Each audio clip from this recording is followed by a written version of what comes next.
दोस्तों, भगवान कृष्ण ने महाभारत काल में ही कलयुग का विस्तार पूर्वक वर्णन कर दिया था।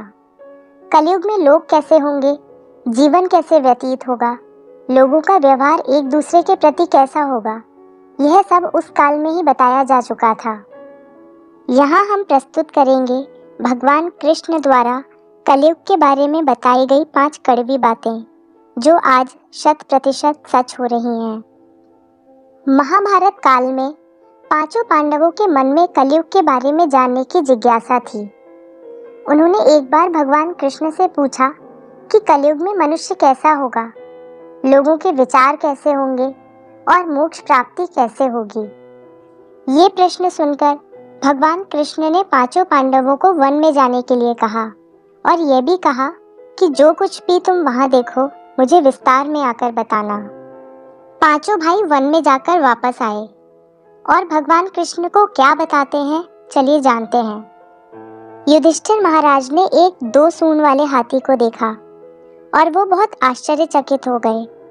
जब उन्होंने भगवान कृष्ण को इस दृश्य के बारे में बताया तो भगवान ने उत्तर दिया कि कलयुग में ऐसे लोग राज्य करेंगे जो बोलेंगे कुछ और करेंगे कुछ और। ये लोग दोनों ओर से शोषण करेंगे।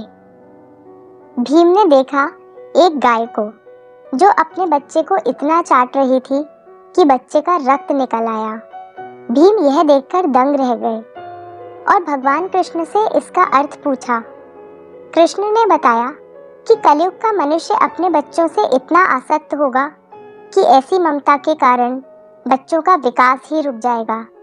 यदि किसी का पुत्र साधु बना तो सब उसके दर्शन करेंगे, परंतु यदि स्वयं का पुत्र साधु बना तो दुखी हो जाएंगे, रोएंगे कि मेरा पुत्र किस राह पर जा रहा है, इसका क्या होगा।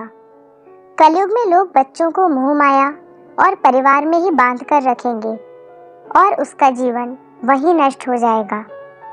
फिर भगवान ने वास्तविकता बताते हुए कहा कि तुम्हारे पुत्र तुम्हारे नहीं, बल्कि उनकी पत्नियों की अमानत है।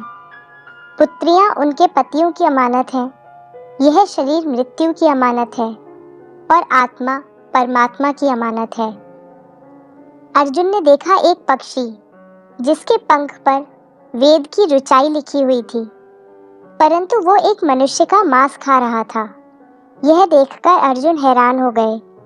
इस पर भगवान ने बताया कि कलयुग में ऐसे लोग होंगे जिन्हें विद्वान कहा जाएगा, किंतु उनकी मंशा यही होगी कि किसकी जल्दी मृत्यु हो और उसकी संपत्ति को अपना लिया जाए। व्यक्ति का औधा चाहे कितना भी बड़ा होगा, परंतु उसकी दृष्टि दूसरों की संपत्ति पर ही रहेगी। ऐसे लोग बहुत होंगे जो दूसरे के धन को छीनने को आतुर होंगे। वास्तविक संत तो कोई कोई ही होगा।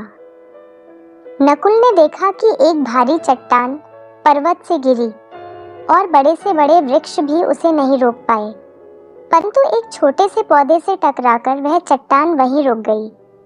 इसका अर्थ बताते हुए कृष्ण ने कहा कि कलयुग में मनुष्य की बुद्धि क्षीण होगी, उसका जीवन पतन होगा और इस पतन को धन या सत्ता के वृक्ष रोकने में सक्षम नहीं होंगे, किंतु हरिनाम रूपी एक छोटे से पौधे से मनुष्य का जीवन पतित होने से रुक जाएगा।